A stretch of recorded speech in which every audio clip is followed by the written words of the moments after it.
உன்னோடு இருப்பதற்கு அடையாளம். ஆண்டவர் உணர்த்துவாரு. நீ கோபப்பட்டிய சரியான்னு கேட்பாரு. ஆண்டவர் அடுத்து சொல்லுவாரு, நீ இந்த கடனை வாங்கினிய, இந்த கடனை நீ திருப்பி கொடுத்திய. ஆண்டவர் கேட்பாருங்க. ஆமா. அப்போ நீ நினைச்சுக்கலாம், கர்த்தர் எனக்கு உணர்த்துறாரு, கர்த்தர் என்னோடு கூட இருக்கிறார். அல்லேலூயா. நல்ல கவனமா கேளுங்கம்மா. மோசே யார்? அவர் ஒரு பெரிய தீர்க்கதரிசி.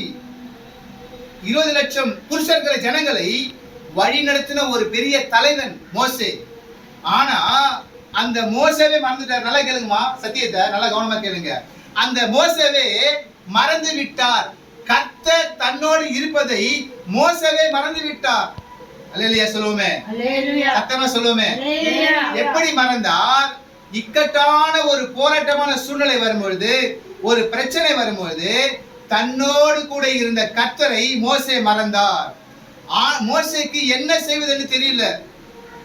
பின்னாடி பார்வோன், முன்பு செங்கடல், நடுவுல இஸ்ரவேல் ஜனங்கள், என்ன செய்யறதுன்னு தெரியல. போய் முறையிடுறாரு, ஆண்டவரே நான் என்ன செய்யணும்னு சொல்லி. ஆண்டவர் சொல்றாரு, உன் கையில என்ன இருக்கு? கோல் இருக்கு. நல்லா கவனமா கேளுங்கம்மா. இதே இந்த கோலை நல்லா கவனமா கேளுங்க. இந்த கோலை வேற யாராவது சமுத்திரத்துக்கு நீட்டி இருந்தா அற்புதம் நடந்து இருக்காது. மோசே தன்னுடைய கோலை சமுத்திரத்துல நீட்டினா ஏன் நடந்தது தெரியுமா? மோசையோடு கூட கர்த்தர் இருந்தார்.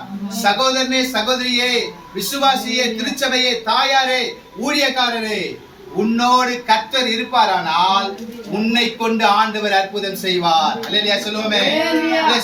உன் மூலமாய் ஆண்டவர் அற்புதம் செய்வார். உன்னோடு கர்த்தர் இருப்பாரானால் நீ ஜெபிக்கும் பொழுது பிசாசுகள் நடுங்கும். உன்னோடு கர்த்தர் இருப்பாரானால் நீ ஜெபித்தால் வியாதிகள் சுகமாகும்.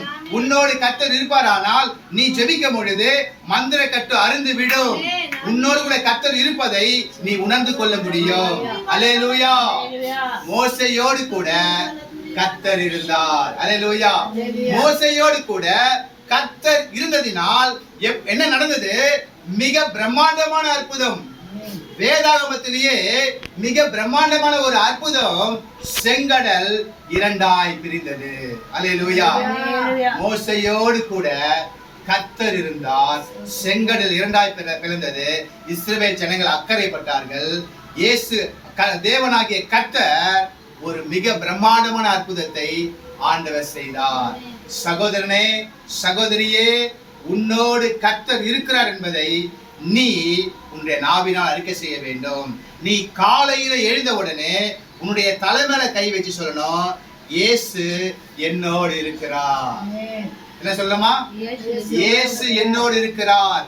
இயேசு எனக்குள்ள இருக்கிறார். இந்த செப்டம்பர் மாதத்திலே கர்த்தர் கொடுக்கிற வாக்குத்தத்தம் இதுதான். உன்னோடு கூட இருந்து நான் செய்யும் காரியம் பயங்கரமா இருக்கும். மோசையை கொண்டு ஆண்டவர் செஞ்ச காரியம் இஸ்ரவேல் ஜனங்கள் வாழ்க்கையிலே மிக பயங்கரமா இருந்தது, மிக பிரம்மாண்டமா இருந்தது. எல்லா ஜனங்களும் ஆச்சரியப்பட்டார்கள், பிரமித்தார்கள். உன்னோடு கூட இருந்து நான் செய்யும் காரியம் பயங்கரமா இருக்கும் என்று ஆண்டவர் வாக்கு கொடுக்கிறார். ஆகவே இந்த செப்டம்பர் மாதத்திலே சகோதரனே, சகோதரியே, விசுவாசியே, எதை குறித்தும் கலங்காதே. உன்னுடைய பலவீனத்தை குறித்து நீ கலங்காதே. உன்னுடைய பிரச்சனை குறித்து கலங்காதே. உன்னுடைய வியாதியை குறித்து கலங்காதே. உன்னுடைய சூழ்நிலை குறித்து கலங்காதே. ஆண்டவரே, என்னுடைய சூழ்நிலை தோல்வியில முடிவு இருக்கிறது சொல்லி கலங்காதே. கர்த்தர் இந்த செப்டம்பர் மாதத்திலே வாக்கு கொடுக்கிறார். உன்னோடு கூட இருந்து நான் செய்யும் காரியம் பயங்கரமா இருக்கும் என்று ஆண்டவர் வாக்கு கொடுக்கிறார். ஆகவே கலங்காதே, திகையாதே. கர்த்தர் உன் வாழ்க்கையில பெரிய காட்சி செய்வார். அல்லேலூயா. அல்லேலூயா சொல்லுவோமே.